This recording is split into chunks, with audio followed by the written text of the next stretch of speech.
Code Red, Crimson Tide, Shark Week, or as it's most commonly referred to, that time of the month. The sheer volume of euphemisms we collectively use to refer to periods, a perfectly natural process, shows just how taboo and unthinkable we have deemed the conversations surrounding them to be. It reinforces the idea that periods are something to be ashamed of, something to speak about in code. This is a concept otherwise known as menstrual stigma, or the negative social and cultural beliefs encompassing menstruation. Rather than being acknowledged as the natural bodily function that they are, we often feel awkward and uncomfortable even discussing periods. But why is it so harmful to avoid the conversation surrounding them? Because we miss out on essential and critical education on information. Right now, across the world, millions of menstruators suffer a hidden crisis, a public health issue that I myself only discovered in the 8th grade. I can recall very vividly watching testimony from a student not much older than myself, a young advocate from a young advocate student not much older than myself, showing unwavering support for a bill that would implement free period products in public, middle, and high schools in the state of Maryland. I remember being in a state of shock as I learned of girls as young as 10 years old routinely missing school simply for the fact that they couldn't afford sanitary products. Period poverty was called. A term that sounds cliche, yet to many is unfamiliar. How many people are aware of and understand the term's meaning? How many people understand the sheer magnitude of the issue?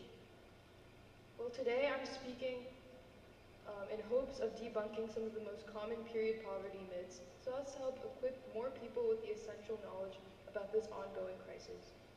Period poverty, as defined formally by the American Medical Women's Association, is the lack of accessibility or affordability of menstrual hygiene tools and educational material, such as sanitary products, washing facilities, and waste management. This leads me to the first most common misconception about period poverty, that it doesn't really exist close to home or locally. Perhaps that is even solely a third world problem. Now, keeping that in mind, I want you to imagine 4 people in your life that menstruate. I, for instance, might say myself, my sister, or an older cousin or a close friend. Now imagine that one of those people was completely unable to afford menstrual hygiene products. This is reflective of the nearly 1 in 4 women in the United States who fall victim to period poverty.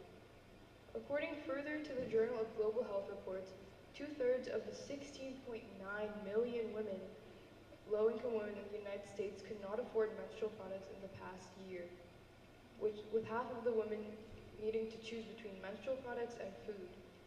Currently, 21 states charge sales tax ranging from 4 to 7%. Another area of menstrual inequity in the United States that we often overlook are in prisons.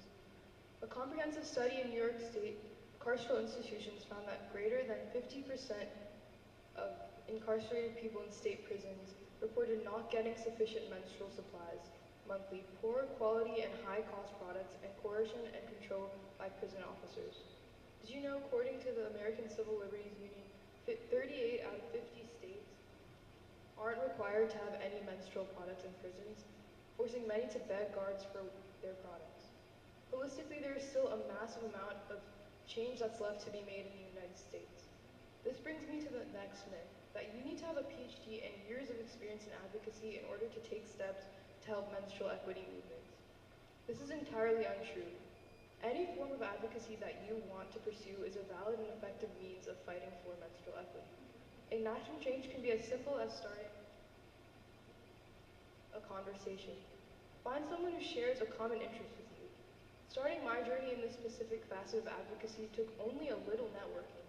I was able to meet another student advocate who was equally as interested in this fight as I was.